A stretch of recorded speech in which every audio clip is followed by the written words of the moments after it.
শুভ নববর্ষ আমার প্রিয় বন্ধুরা।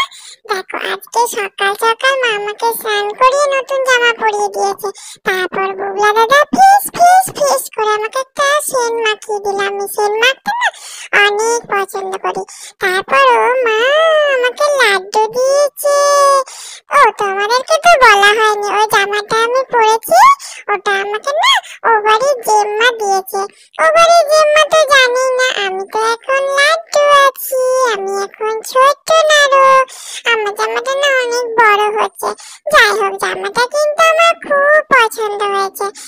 দেখো বুবলা দাদার বাবা কেমন ম্যাচিং ম্যাচিং জামা পরেছে আজকে নববর্ষ বলে।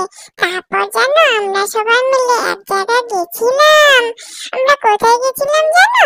এই দেখো, আমরা এসেছিলাম চন্দ্রচূড় মন্দির। এখানে জানো তো অনেক মেলা হয়, 3 দিন ধরে মেলা হয়। বাবারে ভিতরে কত ভিড়, আমার তো দম বন্ধ হয়ে আসছে। ওরে বাবা ওরে বাবা। তারপর আমরা বাইরে বেরিয়ে বুবলা দাদা দেখো কি করলো, ধূপ দ্বীপ দেখালো। তারপর আবার চন্দন পরে নিল। আমি তো চন্দন বাড়িতেই পরে এসেছি, মা তো আমাকে পরিয়ে দিয়েছে। তারপর মাও একটু চন্দন পরে নিল। মা এখানে দেখো বুবলা দাদা নন্দী বাবাকে ফিস ফিস করে কি বলছে। কি বলছে গো?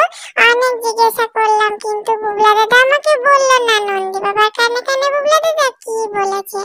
তারপর আমরা বেরিয়ে এসে দেখো মেলা ঘুরছি।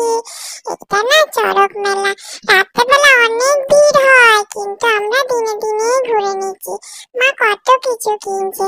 আর এখানে দেখো কত রকমের মিষ্টি, আমি এগুলো খেতে ভারী পছন্দ করি। মা তো আমার জন্য অনেক কিনেছে। তারপর এখানে পাশে একটা দেখো কালী মন্দির আছে, এই কালী মন্দিরটাও একটু ঘুরে নিলাম। তারপর এখানে আরো মেলা ঘুরছি।